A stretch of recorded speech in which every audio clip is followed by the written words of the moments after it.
warahmatullahi wabarakatuh.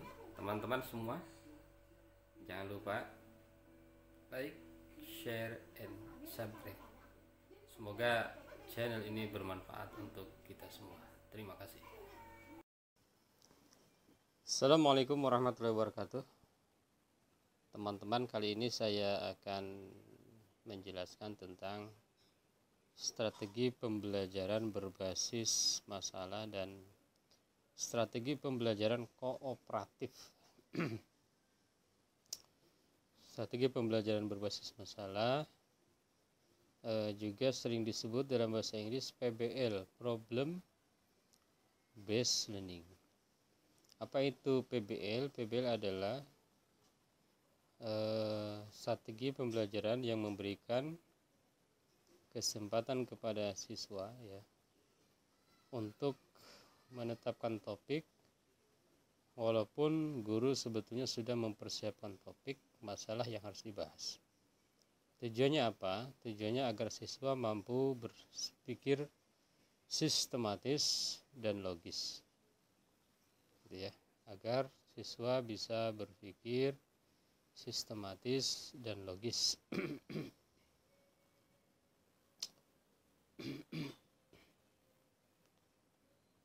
Jadi sebetulnya PBM itu apa? Pembelajaran yang diawali dengan masalah real ya. Pembelajaran yang diawali dengan masalah real, dan masalah itu yang menggunakan atau memilih sesungguhnya adalah peserta didik. Baru kemudian masalah tersebut dipecahkan bersama-sama dengan menggunakan cara berpikir ilmiah, bukan alamiah. Jadi pemecahannya itu harus berlandaskan cara berpikir ilmiah, bukan cara berpikir alamiah.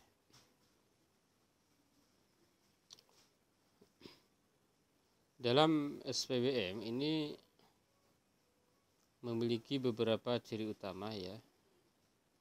Yang pertama adalah rangkaian aktivitas pembelajaran. Yang kedua, aktivitas pembelajaran itu diarahkan untuk menyelesaikan masalah, dan pemecahan masalahnya itu harus berpikir secara ilmiah, baik induktif maupun deduktif ya. Ketika apa pembelajaran ini diterapkan? Ketika guru menginginkan ya agar siswa memiliki kemampuan memecahkan sebuah masalah dan juga untuk membuat tantangan intelektual siswa gitu ya. Di sini guru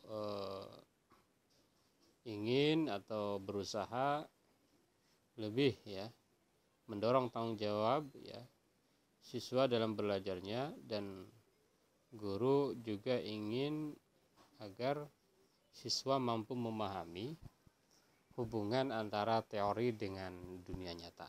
Jadi itu sebetulnya SPBM. Dalam SPBM itu ada beberapa ya karakteristik ya. Yang pertama adalah belajar didorong dengan cara menantang siswa. Masalahnya terbuka dan bebas, tidak ada jawaban benar dan tidak ada jawaban yang pasti benar.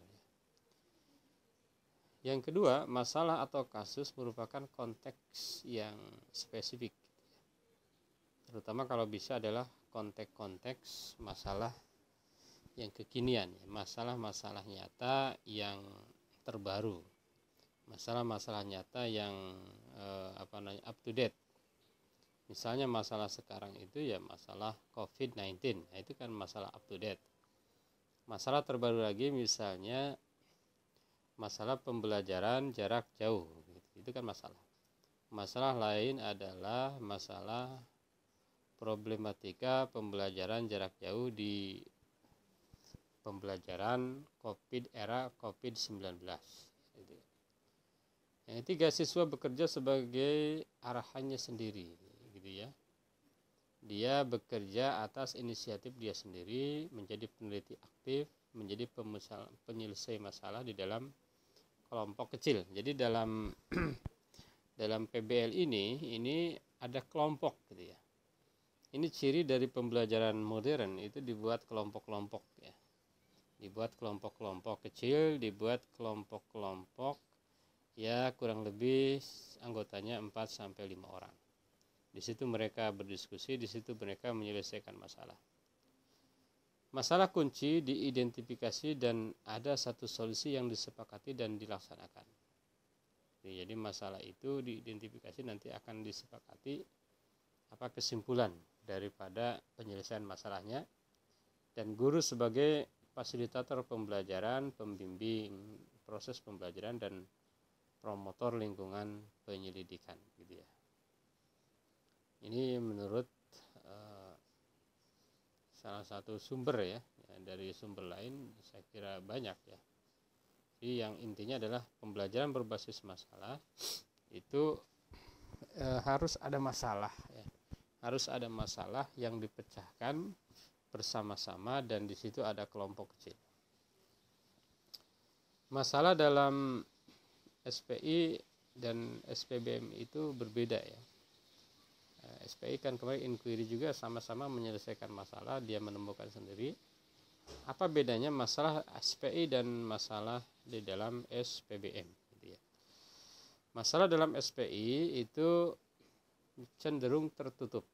Jadi masalahnya itu jawabannya itu udah pasti gitu. Sebetulnya jawabannya itu sudah A, hitam putih, hitam atau putih. Tapi dalam SPBM ini masalahnya masalah yang liar ya. Masalah yang terbuka, harus dipecahkan oleh siswa, harus dipecahkan oleh siswa dalam kelompok ya. Maka masalah itu adalah masalah yang jawabannya itu bisa beragam ya. Masalah jawabannya misalnya diskusi tentang COVID-19, bagaimana menyelesaikan COVID-19, masalah jawabannya bisa beragam. Ada yang misalnya dengan lockdown ya. Lockdown itu kan satu cara ya. Yang kedua ada PSBB ya, PSBB ya, mungkin yang ketiga lain lagi ya, karantina wilayah dan lain sebagainya ya. Jadi cara-cara yang dilakukan itu akan berbeda, atau menggunakan namanya tes massal. Tes massal, jadi setiap orang itu dites, tes massal ya. Atau menggunakan cara-cara yang lain, misalnya menggunakan, ada orang Bandung yang mengusulkan tes semacam random test gitu ya. Jadi di random satu RT itu semuanya harus dites ya. Kalau di sampel RT itu, dari hasil sampel RT itu ada positif, maka seluruh anggotanya harus dites, sehingga nanti akan ditemukan siapa yang positif, siapa yang negatif, sehingga yang di lockdown jelas nama-namanya, orang-orangnya itu ya. Ya berbagai cara. Jadi itu namanya SPBM, strategi pembelajaran berbasis masalah. Ciri-ciri masalah dalam SPBM ya, yang itu tertutup jelas ya, tertutup, terbuka, sementara dalam SPI tertutup. Sementara ada pakar-pakar yang menyebutkan ciri-ciri masalah dalam SPBM, yaitu misalnya masalahnya harus fakta dunia nyata, relevan dengan kurikulum, tingkat kesulitan dan kompleksitas, memiliki kaitan dengan berbagai disiplin ilmu dan keterbukaan masalah. Yang kedua, konteks masalahnya tidak terstruktur, menantang, memotivasi, memiliki elemen baru. Yang ketiga, sumber dan lingkungan belajar, masalah dapat memberikan motivasi untuk dipecahkan secara bersama, independen, ada bimbingan memecahkan masalah dan menggunakan sumber dan sumber informasi dalam pemecahan masalah. Yang terakhir, presentasi menggunakan skenario masalah, penggunaan klip, video klip, jurnal dan majalah serta website. Jadi intinya masalah ya, masalahnya itu harus masalah dunia nyata. Bagaimana dengan bahasa Arab? Ya bahasa Arab juga sama. Bisa masalah bahasa, gitu ya. Misal masalah bahasa, bisa masalah bahasa, bisa juga masalah umum yang menggunakan bahasa Arab gitu. Itu bisa menggunakan strategi pembelajaran berbasis masalah. Misalnya materi COVID-19 menggunakan bahasa Arab sebagai pengantarnya, bisa itu. Atau masalah bahasa, berarti mengkaji bahasa.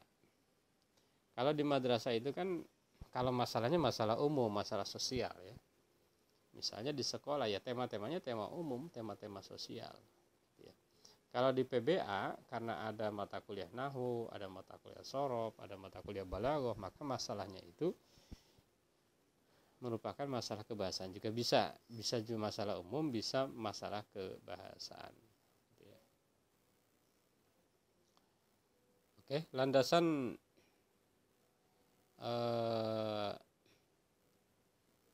teori dalam belajar adalah teori konstruktivisme. Jadi dulu kita sudah belajar ada behaviorisme, ada kognitivisme, ada konstruktivisme. Jadi SPBM ini sudah berbasis konstruktivisme. Tahapannya apa saja dalam SPBM? 1, merumuskan masalah. Yang kedua, menganalisis masalah, merumuskan hipotesis kalau ada. Kalau di sosial biasanya tidak wajib ya.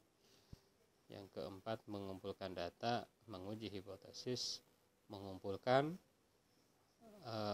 merumuskan rekomendasi gitu ya. Itu langkah-langkah atau tahap-tahap dalam pembelajaran berbasis masalah ya. Peran guru ya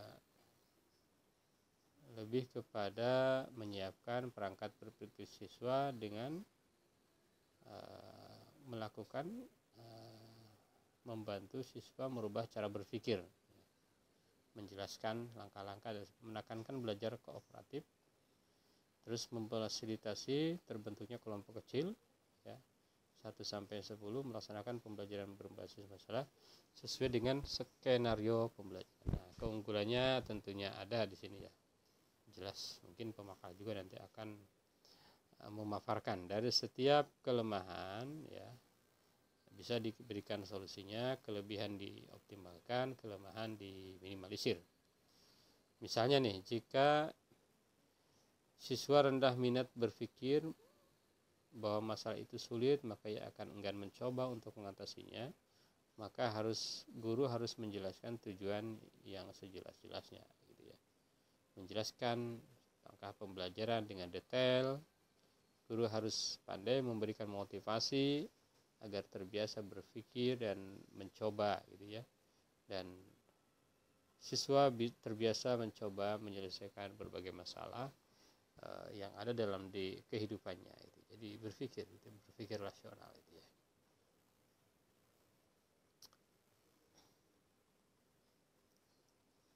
Dalam pembelajaran bahasa Arab di madrasah misalnya, ketika membelajarkan materi qiraah dalam konteks menerjemahkan, guru bisa membelajarkan dengan menggunakan SPBM dengan cara guru menyampaikan masalah yang berkaitan dengan suatu teks atau paragraf. Peserta didik sendiri yang mengukuhkan masalah, di mana masalahnya dalam teks itu. Peserta didik sendiri yang membuat dan menemukan pola kalimat yang tepat untuk menerjemahkan kalimat atau paragraf tersebut. Hasil diskusi antar kelompok dalam menerjemahkan teks akan berbeda. Dengan begitu maka terjadilah proses pembelajaran berbasis masalah dan hasilnya bisa dipresentasikan gitu ya. Bisa dipresentasikan di depan halayak, di depan siswa yang lain. Oke, itu tadi SPBM. Yang kedua SPK, strategi pembelajaran kooperatif, istirotijiyat at-tadris at-ta'awuniyah, strategi pembelajaran kooperatif. Jadi kalau dari bahasa Arabnya aja kita udah jelas apa itu kooperatif. Artinya strategi pembelajaran yang menekankan pada kooperatif. Apa itu kooperatif? Itu kerjasama ya. Wa ta'awanu 'alal birri wat taqwa wa la ta'awanu 'alal itsmi wal udwan. Itu di dalam ayatnya ya. Bersama kita bisa. bersama, kita akan bisa gitu ya. Apa itu strategi pembelajaran kooperatif ya? Strategi pembelajaran kooperatif adalah strategi yang menekankan adanya kerjasama. Strategi pembelajaran yang dilakukan dengan mengelompokkan peserta didik dalam kelompok-kelompok kecil antara 2 sampai dengan 6 peserta didik dengan latar belakang dan kemampuan serta motivasi berbeda. Jadi strategi pembelajaran yang menggunakan kelompok-kelompok kecil antara 2 sampai dengan 6 siswa dengan latar belakang yang berbeda. Ini menarik. Jadi latar belakangnya ini harus diperhatikan ya. Latar belakang harus diperhatikan, harus berbeda. Yang pintar, ada yang sedang, ada sisi IQ ya. Dari sisi SQ, spiritual juga sama. Ada yang tinggi, ada yang sedang, ada yang rendah. Dari sisi emosional juga sama gitu ya. Jadi ada yang tinggi, ada sedang, ada rendah gitu ya. Karakteristik pembelajaran kooperatif diantaranya adalah ini berbagai ahli menyebutkan misalnya Tu'aimah dan An-Naqah, jadi siswa belajar dalam kelompok kecil 2 sampai 6. Setiap anggota latar belakangnya berbeda. Setiap anggota berusaha menggapai tujuan atau beberapa tujuan bersama. Jadi setiap anggota itu harus berusaha mencapai tujuan. Setiap individu satu dengan lainnya saling bergantung, ada ketergantungan positif.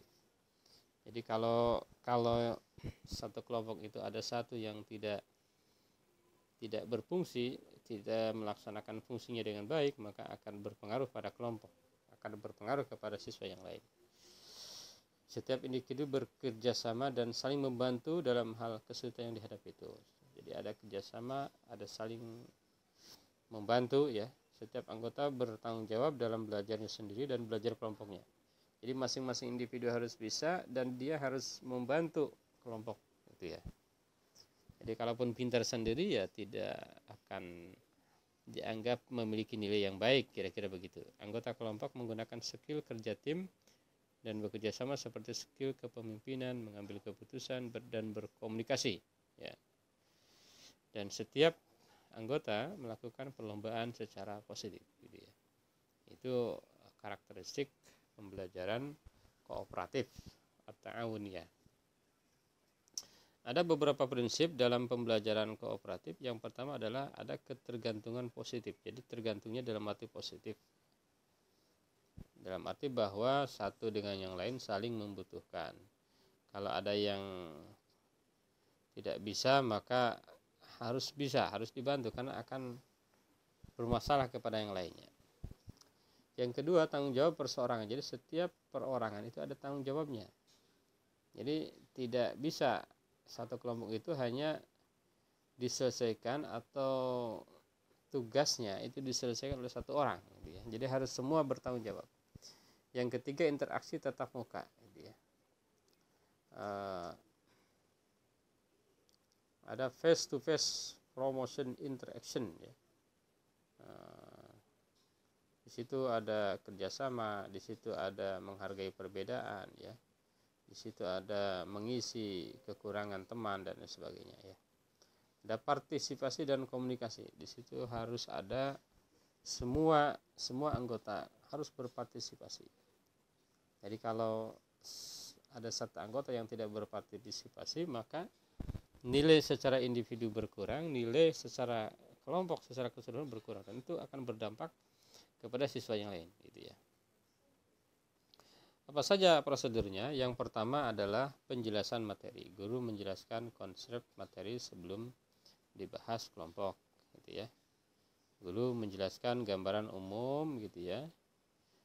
Dengan berbagai metode baik ceramah, tanya jawab, curah pendapat, dan juga didukung dengan media ya. Kalau ini guru menjelaskan dulu. Kalau yang berbasis masalah, guru tidak menjelaskan, tetapi guru menanyakan apa masalah gitu ya. Belajar dalam kelompok. Setelah materi dijelaskan kemudian siswa diminta belajar dalam kelompok. gitu ya. Yang ketiga ada penilaian. Nilai anggota dan kelompok bisa diambil dengan tes atau kuis, bahkan dengan observasi tentunya, ya gitu ya. Jadi penjelasan materi, lalu belajar kelompok, lalu dinilai gitu ya. Dinilai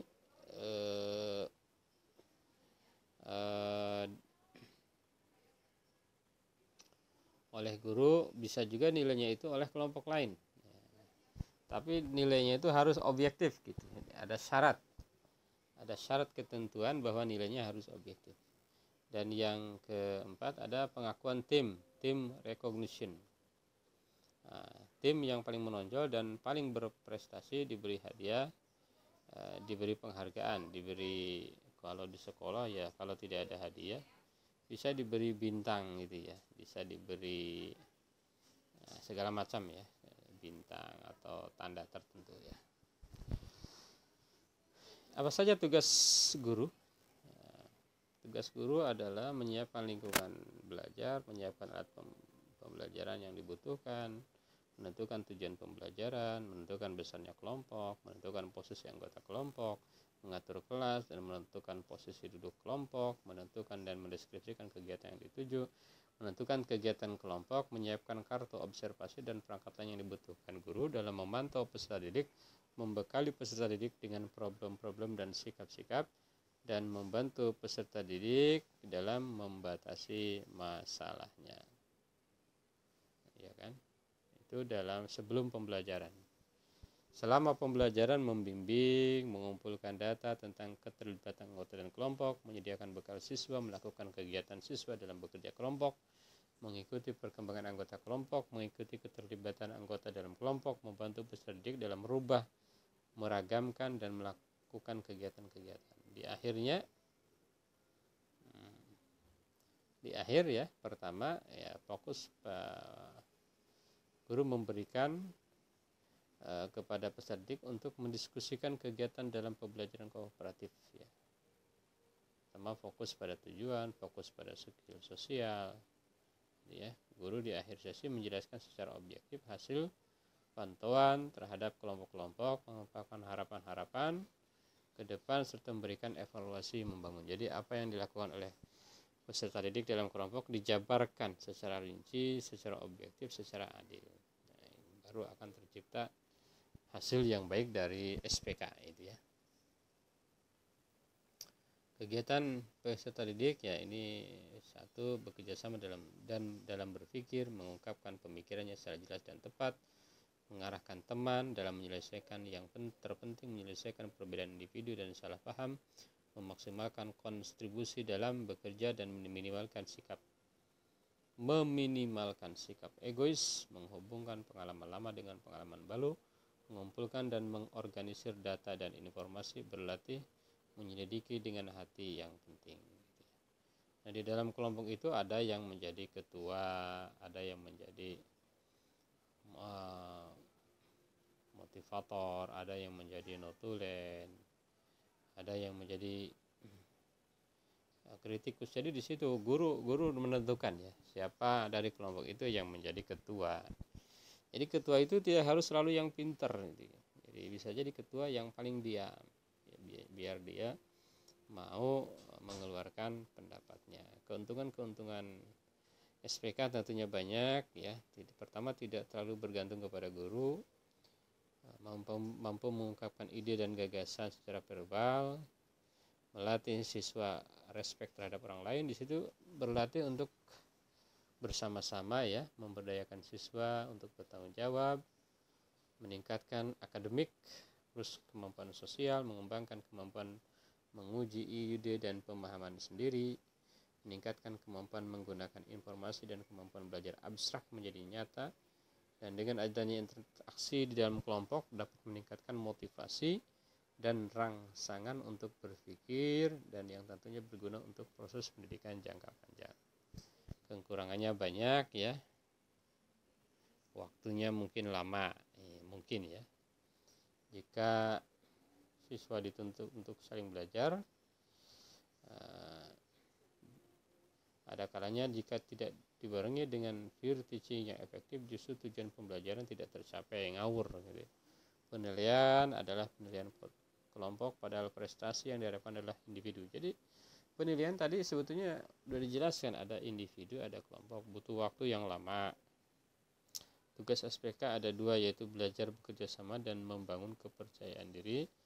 Kenyataannya upaya ini sangat sulit dilakukan. Kelemahan-kelemahan tadi ya bisa kita hadapi gitu ya. Misalnya butuh waktu, ada kalanya siswa yang pintar akan merasa terhambat dan sebagainya ya.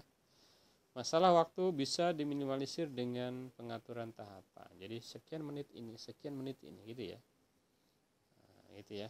Ada pengaturan waktu yang sangat disiplin gitu ya. Misalnya siswa yang pintar ini sering merasa bahwa terhambat. Akhirnya iklim kerja tim tidak baik.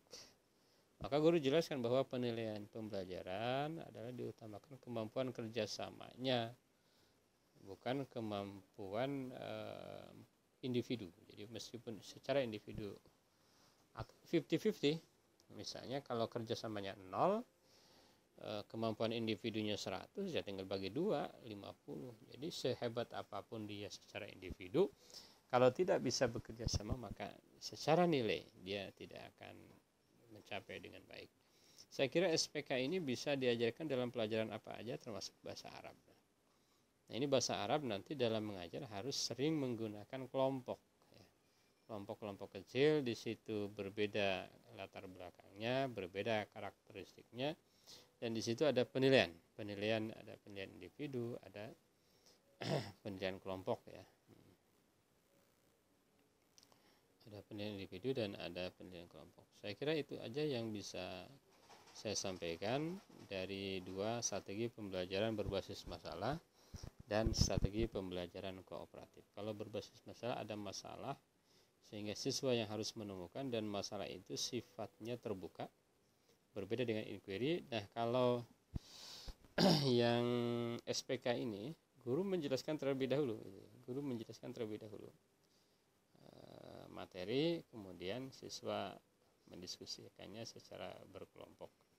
Nah, di sini siswa itu dituntut untuk mampu bekerja sama, mampu memahami perbedaan, mampu menundukkan egonya gitu ya. Yang pintar harus bekerja sama dengan yang kurang begitu pintar, yang bisa berbicara bekerja sama dengan yang sulit berbicara, menyampaikan pendapat. Nah, disitulah ada kerjasama gitu ya. Wa ta'awanu 'alal birri wat taqwa wa la ta'awanu 'alal ismi wal 'udwan. Saya kira itu aja. Terima kasih. Ini menjelaskan ini dalam posisi menjelang buka ya. Jadi lumayan ini energi yang dikeluarkan. Terima kasih sekali lagi. Wassalamualaikum warahmatullahi wabarakatuh.